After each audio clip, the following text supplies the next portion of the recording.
दिल्ली की दिल दहला देने वाली खबर। दोनों मियां बीवी अपनी जिंदगी में बहुत खुश थे। एक एमएलए का दिल आया उसकी पत्नी पर, तो उसको अपनी रखेल बना लिया। दोनों पति पत्नी की जिंदगी बर्बाद कर दी एमएलए ने। बाल नोच नोच करके जो अपना पर्सनल पार्ट होता है मेरे में डालता था। यहाँ पे मार पीट करके नंगा किया जाता था। देखो कोई जगह, यहाँ पे कोई अलमारी है, कुछ नहीं है। दोस्तों, आज की यह कहानी सुनने के बाद शायद आपका इंसानियत पर से और खास तौर पर उन लोगों पर से भरोसा उठ जाएगा जो समाज में रुतबा रखते हैं, ताकत रखते हैं और जिनके चेहरे पर समाज सेवा का नकाब होता है। यह कहानी किसी फिल्म की स्क्रिप्ट नहीं है, बल्कि देश की राजधानी दिल्ली के पौष इलाके महरौली की वो खौफनाक हकीकत है जिसे सुनकर आपकी रूह कांप जाएगी। एक हंसता खेलता परिवार, एक इंजीनियर पति, एक पढ़ी लिखी पत्नी और उनके बीच एंट्री होती है एक ऐसे शख्स की जो रिश्तों की दुहाई देकर घर में घुसता है, बेटी कहकर पुकारता है और फिर वही पिता जैसा रिश्ता एक दिन इतना भयानक रूप ले लेता है कि वह बेटी चीखती रहती है, चिल्लाती रहती है, लेकिन सुनने वाला कोई नहीं होता है। सोचिए उस मंजर के बारे में जब एक बंद कमरे की टीवी की आवाज फुल वॉल्यूम पर कर दी जाए, एसी का टेम्परेचर फ्रीज कर दिया जाए ताकि अंदर हो रही जाप्ती की आवाज बाहर खड़ी दुनिया को सुनाई न दे। एक औरत जो हिमाचल की देवभूमि से ताल्लुक रखती थी, उसने सपने में भी नहीं सोचा था कि दिल्ली की सड़कों पर उसके साथ वो होगा जो किसी के साथ भी नहीं होना चाहिए। महरौली का वह फ्लैट जिसे आज हम एक घर नहीं बल्कि एक कैद खाना कह सकते हैं, उनकी दीवारों पर आज भी उस दर्द की दास्तान लिखी है। लेकिन सवाल यह है कि आखिर एक हैप्पी मैरिड कपल की जिंदगी में यह तूफान आया कैसे? वो कौन था जिसने पहले विश्वास जीता और फिर उसी विश्वास का गला घोट दिया? कैसे एक इंजीनियर पति को अपनी ही पत्नी को बचाने के लिए अपनी जान बचाकर भागना पड़ा? और सबसे बड़ा सवाल यह कि क्या ताकत और वर्दी के नशे में छुपे इस जुर्म का भी कभी हिसाब हो पाएगा? दिल थाम कर बैठिए, क्योंकि इस कहानी का हर मोड़ आपको चौंका देगा। यह बात शुरू होती है साल 2015 से। देश के राष्ट्रीय राजधानी दिल्ली का महरौली इलाका, रीचा ठाकुर नाम की एक महिला अपने इंजीनियर पति के साथ यहां एक बहुत ही खुशहाल जिंदगी जी रही थी। दोनों युवा थे और अपना कैरियर बनाने की दिशा में आगे बढ़ रहे थे। वो हिमाचल प्रदेश की रहने वाली थी। पहाड़ों की सादगी और संस्कार उसमें कूट कूट कर भरे थे। उनकी दुनिया बहुत छोटी थी जिसमें सिर्फ वो दोनों और उनके सपने थे। उन्हें दूर दूर तक अंदाजा नहीं था कि राजनीति की एक रैली उनकी जिंदगी को हमेशा के लिए तबाह करने वाली है। एक दिन अचानक उनके इलाके कालूराम चौक में आम आदमी पार्टी की एक सभा आयोजित होती है। उस वक्त चुनावी माहौल था और बड़े बड़े नेताओं का आना जाना लगा रहता था। रीचा और उसके पति जो कि एक जागरूक नागरिक थे, वह भी उस सभा में शामिल होने गए। वहां मंच पर एक शख्स को इंट्रोड्यूस किया गया, नरेश यादव। उस वक्त नरेश यादव कोई बहुत बड़ा नाम नहीं था, वो सिर्फ एक नया चेहरा था जिसे पार्टी ने महरौली विधानसभा से टिकट दिया था। बताया गया कि वह पेशे से वकील है और समाज सेवा करना चाहते हैं। उसी भीड़ में जब अरविंद केजरीवाल जी वहां से गुजर रहे थे तो उन्होंने उस महिला के पति से हाथ मिलाया और उनको नमस्ते किया। माहौल बहुत ही पॉजिटिव था, लेकिन इस पॉजिटिव माहौल के पीछे एक काली परछाई उनका पीछा करने वाली थी। इसी दौरान नरेश यादव की नजर रीचा और उसके पति पर पड़ी। एक नेता होने के नाते वोट मांगना और लोगों से जुड़ना, यही उसका काम था। उसने रीचा और उसके पति से बात की, वोट और सपोर्ट की अपील की। यहां तक सब कुछ नॉर्मल था। एक आम वोटर और एक नेता के बीच की बातचीत हुई। रीचा और उसके पति वहां से अपने घर ओंकार अपार्टमेंट वापस आ गए। उन्हें लगा कि किस्सा खत्म हो गया, लेकिन असल में किस्सा तो अभी शुरू हुआ था। इस मुलाकात के बाद नरेश यादव ने रीचा के पति से संपर्क बनाना शुरू कर दिया। शुरुआत में बातें सिर्फ इलाकों की समस्याओं पर होती, पानी की दिक्कत, साफ सफाई और बिजली। रीचा के घर में पानी की बड़ी समस्या थी, तो उन्होंने सोचा कि शायद नेताजी से जुड़ने पर यह समस्या का समाधान हो जाएगा। लेकिन धीरे धीरे नरेश यादव का रवैया बिल्कुल बदलने लगा। वह बार बार उन्हें कॉल करने लगा, मिलने की कोशिश करने लगा। एक बार एक प्रोग्राम था जहां रीचा और उसके पति को इनवाइट किया गया। वहां नरेश यादव भी मौजूद थे। उसने रीचा के पति के साथ खूब सेल्फी लिया, बहुत घुल मिलकर बातें की। जब वापस आने का वक्त हुआ तो रीचा और उसके पति ने कैब बुक करने की कोशिश की, लेकिन तभी नरेश ने अपनी गाड़ी में लिफ्ट देने के लिए फोर्स किया। दोनों ने मना भी किया, उन्हें थोड़ा अजीब लग रहा था, लेकिन नरेश ने इतना जोर दिया कि वह दोनों मना नहीं कर पाए। अब गाड़ी में बैठते ही नरेश ने रीचा के पति और रीचा को पीछे वाली सीट पर बिठाया और खुद ड्राइवर के साथ आगे बैठ गया। वह उन्हें सीधा घर छोड़ने के बजाय साकेत ले गया किसी मीटिंग में और वहां जबरदस्ती रीचा से मीडिया के सामने अपने बारे में अच्छा बोलने को कहा। रीचा को यह सब पसंद नहीं आ रहा था, लेकिन एक लिहाज में आकर उसने यह सब कर दिया। मतलब यूं कहें कि नरेश यादव के पक्ष में मीडिया के सामने कुछ अच्छा बोल दिया। इसके बाद नरेश ने रीचा की फैमिली बैकग्राउंड, उसके मायके, उसके परिवार के बारे में जानकारी निकालनी शुरू कर दी। वह पेशे से वकील था, चालाक था। वह जानता था कि शिकार को कैसे और कब घेरना है। धीरे धीरे नरेश यादव ने एक नया पैंतरा खेला।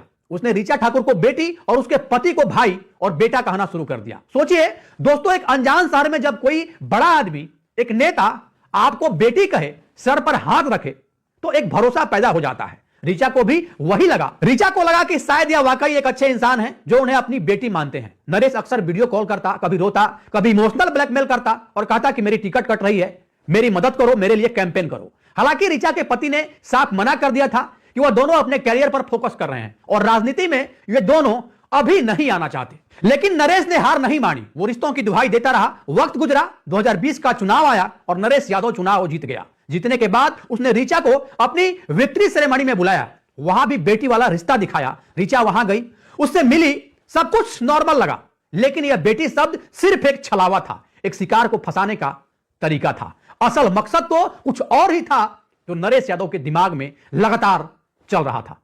तारीख थी 2 मार्च। यह वह दिन था जब ऋचा की जिंदगी हमेशा के लिए बदलने वाली थी। नरेश यादव ने ऋचा को फोन किया और कहा कि घर पर एक बहुत जरूरी मीटिंग है, तुम्हें आना ही पड़ेगा। ऋचा के पिता उस वक्त बीमार थे, ऋचा के पति काम में बिजी थे। उसने मना किया, उसने कहा कि वह लेट आएगी, लेकिन नरेश जिद पर अड़ा रहा। वह एक पिता के हक से बुला रहा था और ऋचा उस भरोसे के चलते, उस डैडी वाले रिश्ते के चलते उसके घर अंततः उसके जिद के आगे झुक गई और वह चली गई।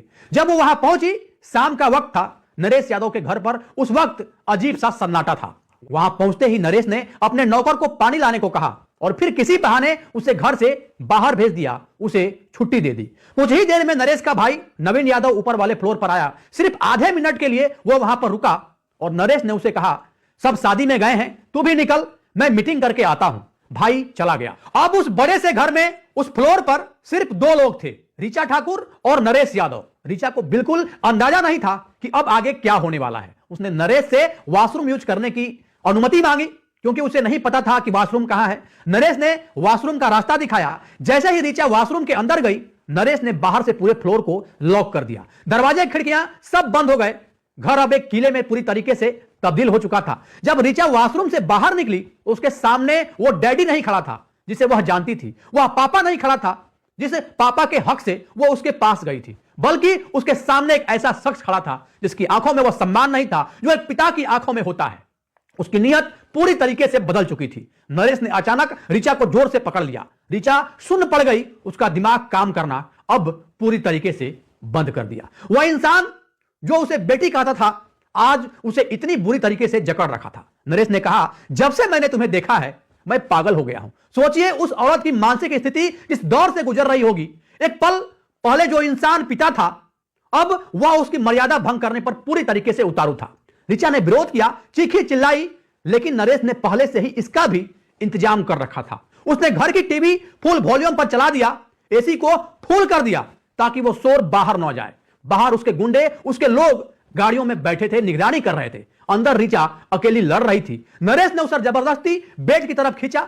ऋचा ने खुद को बचाने की बहुत कोशिश की, हाथापाई हुई। वह गिड़गिड़ाती रही, रोती रही, चीखती रही, चिल्लाती रही, कहती रही कि आप मेरे पिता तुल्य हैं, यह सब प्लीज मत करिए। लेकिन उस शख्स पर कोई असर नहीं हुआ।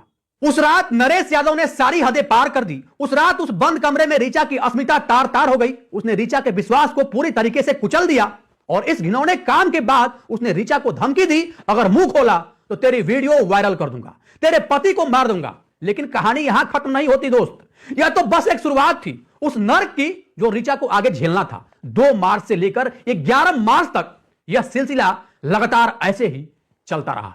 ऋचा अब नरेश यादव के कैद में थी।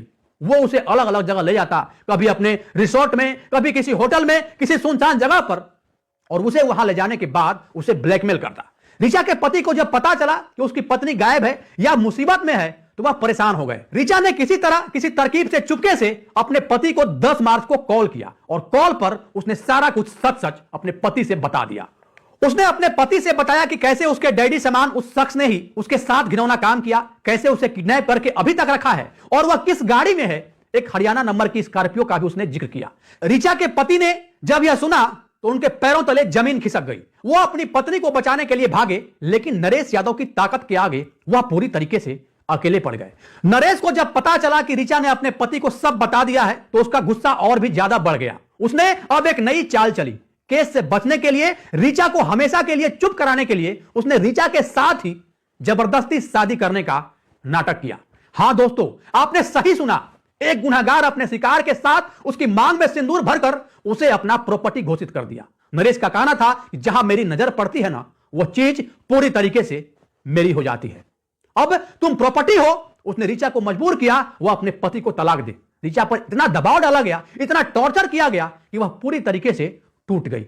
इस दौरान नरेश यादव ने ऋचा के पति के पीछे अपने गुंडे लगा दिए। वो इंजीनियर लड़का जो कभी अपनी पत्नी के साथ सपने देखता था, अब अपनी जान बचाने के लिए लाइब्रेरी में छिपा बैठा था। उसे ट्रैक किया जा रहा था। नरेश का प्लान साफ था कि पहले पति को मारना है और फिर ऋचा को खत्म कर देना है। ऋचा के मुताबिक नरेश का प्लान था कि कुछ महीने उसे अपनी कैद में रखेगा और फिर उसे भी मारकर कहीं दफन कर देगा। लेकिन ऋचा की हिम्मत अभी टूटी नहीं थी। हालांकि बीच में एक ऐसा वक्त आया जब ऋचा ने हार मानकर 11 मार्च को उसने अपनी जिंदगी को खत्म करने की कोशिश की। उसने एक सुसाइड नोट लिखा जिसमें उसने सारी सच्चाई लिखी, कैसे उसे बेटी बनाया गया, कैसे उसका जीवन पूरी तरीके से बर्बाद किया गया और कैसे उसे अब ब्लैकमेल किया जा रहा है। लेकिन किस्मत को कुछ और ही मंजूर था। ऋचा बच गई, शायद इसलिए ताकि वह इस शख्स का असली चेहरा दुनिया के सामने ला सके।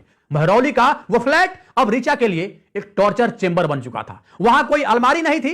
ऋचा के कपड़े छीनकर अलग रख दिए जाते ताकि वह वहां से भाग ना सके। उसे बुरी तरह प्रताड़ित किया जा रहा था, अपमानित किया जा रहा था। साथ ही वहां गैर मर्दों को भी लाया जाता ऋचा को डराने के लिए। ऋचा बताती है कि वह कई कई दिन तक भूखी रहती। जब वह विरोध करती तो नरेश उसे बालों से पकड़कर घसीटता, उसका सर दीवार पर पटकता, दीवार पर खून के निशान और उसके द्वारा लिखी गई वह बातें, यह मेरा कैद खाना है, आज भी वहां मौजूद है। हद तो तब हो गई जब इस दरिंदगी का एक और खौफनाक नतीजा सामने आया। ऋचा को एक ऐसी स्थिति का सामना करना पड़ा जिसके लिए वह कभी तैयार नहीं थी। नरेश यादव उसे फोर्टिस हॉस्पिटल ले गया एक जबरन मेडिकल प्रक्रिया के लिए। वहां भी उसने अपनी पहचान छुपाई, फर्जी नाम लिखवाया, कभी राहुल कभी रोहित। ऋचा को फोर्स किया गया कि वह अपना वहां मुंह न खोले। अस्पताल में ऋचा ने कोशिश की इशारा करने की, लेकिन नरेश का खौफ इतना था कि वह कुछ भी नहीं बोल पाई। उस हॉस्पिटल में जबरदस्ती उसकी मर्जी के खिलाफ कदम उठाए गए, उसकी जान के साथ खिलवाड़ किया गया।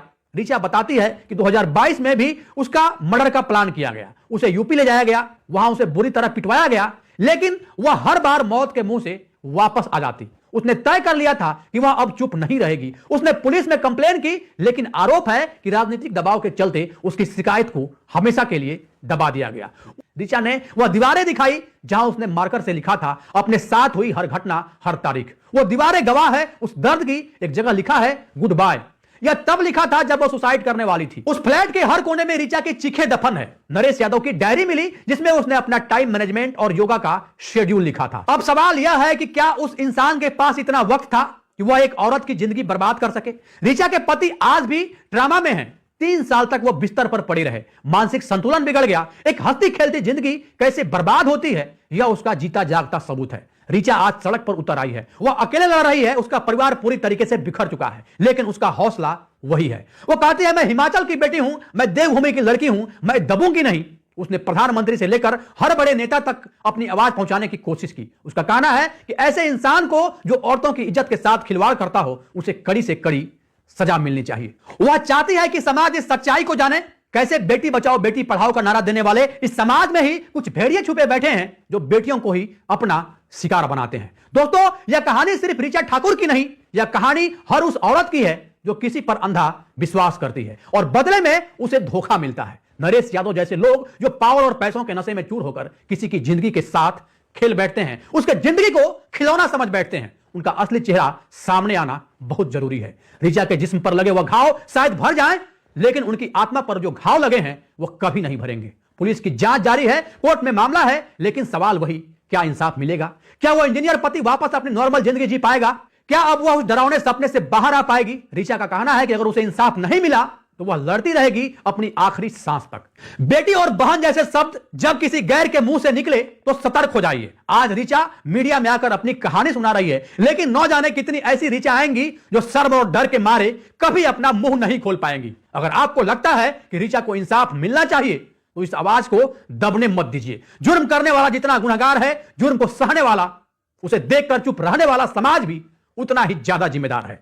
दोस्तों, इस घटना को बताने का उद्देश्य किसी को परेशान करना नहीं, किसी के भावनाओं को आहत करना नहीं, किसी के अंतरात्मा को चोट पहुंचाना नहीं, बल्कि आपको सचेत करना है, आपको जागरूक करना है। सावधान रहिए, सुरक्षित रहिए और अपने आसपास हो रही ऐसी घटनाओं पर नजर रखिए। अगर यह वीडियो या हिम्मत भरी दास्तान आपको छू गई हो तो इसे जरूर शेयर करिए ताकि सच्चाई वक्त रहते सबके सामने आ सके। मिलते हैं अगले वीडियो में एक और हैरत अंगेज कहानी के साथ। तब तक के लिए जय हिंद, जय भारत।